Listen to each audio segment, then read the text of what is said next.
Hello everyone. This is the second part of building a deck for the upcoming sealed draft tournament.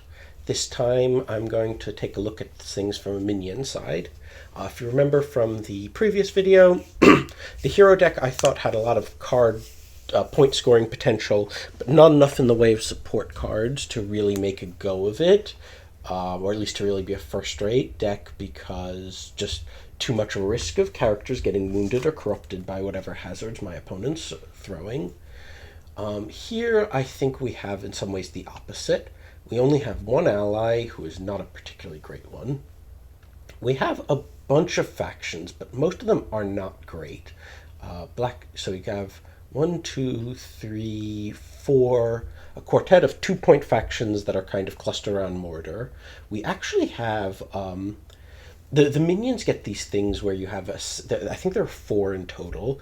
3 factions, generally 1-point factions, playable at a single site. If you play them with a leader, they actually stay with the leader, and if you have 3 or more, you can get extra marshalling points. So I've got half trolls, orcs of Ethel Duath, and Ungol orcs, who can all be played at Cirith Ungol. They're each only worth 1, but if I stick them with a leader and I get all 3, then they're worth 5. I do have some leaders, so I could, in some ways the simplest one is just like plop down an orc chieftain in Cirith Ungol and just have him sit there until I draw the appropriate factions, and then, keep them with him. So that's probably like 8, 11... theoretical max of like 13 factions. I'm probably not going to use the stone trolls because they're another one of these, plays a set, and I only have this one. And the orcs of Gundabad actually aren't terrible, maybe include them, but the Grey Mountain Goblins are not good. I want a hell of a lot more before I'm willing to go brave a Dragon's Lair for an orc faction. At best, they're in the sideboard. Items are a bit more, even more so than the hero deck. We have 2 major items worth a single point each, and they both kind of suck. The mechanical bow, I guess, isn't so bad. We have some minor items that are worth no points. We have 4 rings, and quite a few things that they could expand to. But we have no testing cards, which means that the rings would probably have to be in the sideboard so that I could bring them to a ring wraith. Ring wraith automatically tests them if he's in the company. Bravo.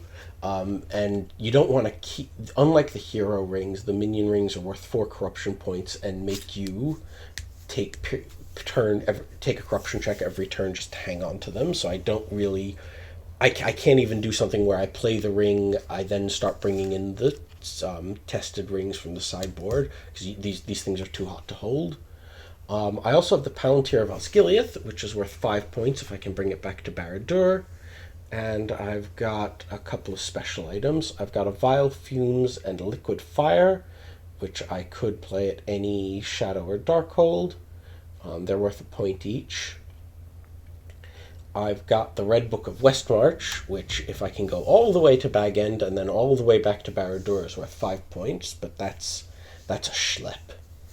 But it is worth 5 points. So put it all together. Say if we have the Palantir, the 2 of these, and the 2 special items, that's 9 item points with some more in the sideboard. Very, very little. Oh, and I've got Burning Writ Cotton Tree to get 2 points out of a border hold if I can tap. You have to tap the border hold first, though, so I'd have to have something to tap it. And we've got Tribute Garnered to get an extra point from a faction that we have in play. I do not think this is enough points to make a viable deck of things, unfortunately.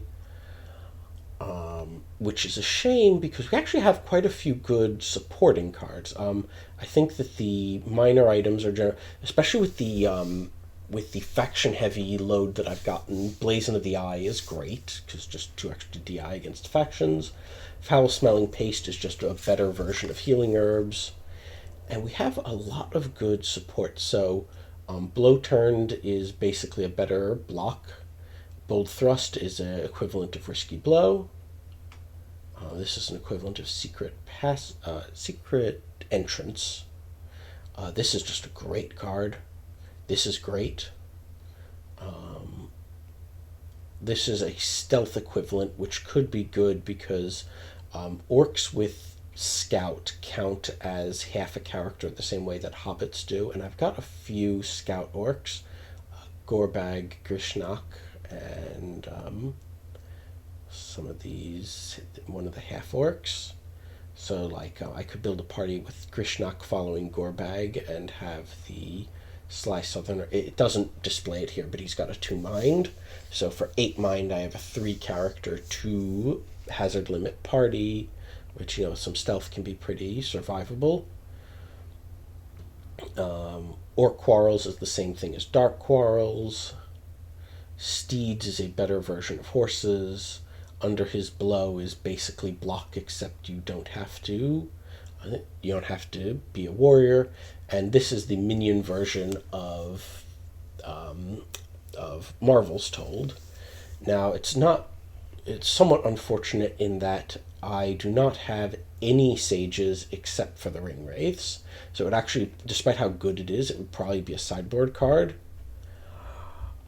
But like I said, I just do not think this is a strong enough showing to make a pure Minion deck. What I am seriously looking at, though, for this tournament is a synthesis. If we play a Fallen Wizard, we have some restrictions. You can't play any character with a mind of 6 or more.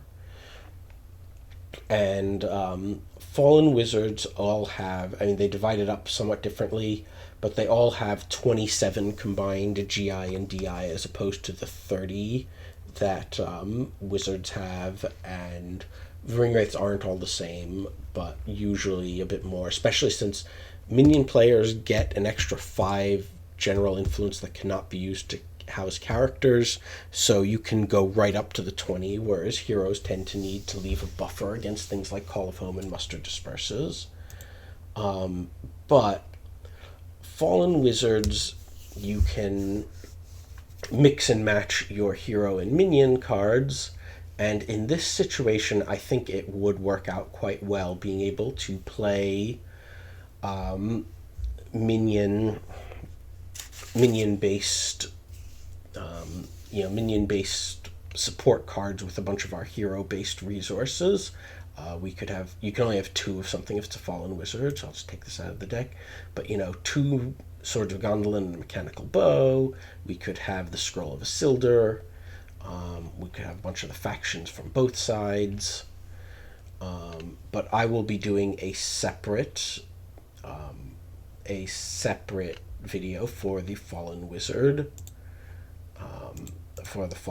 deck construction, especially since I think at this stage there's a good chance that this is going to be the deck or decks, because I have 2 separate ideas right now that I'm taking into the tournament. I will want to go over Fallen Wizard stuff in a bit more detail.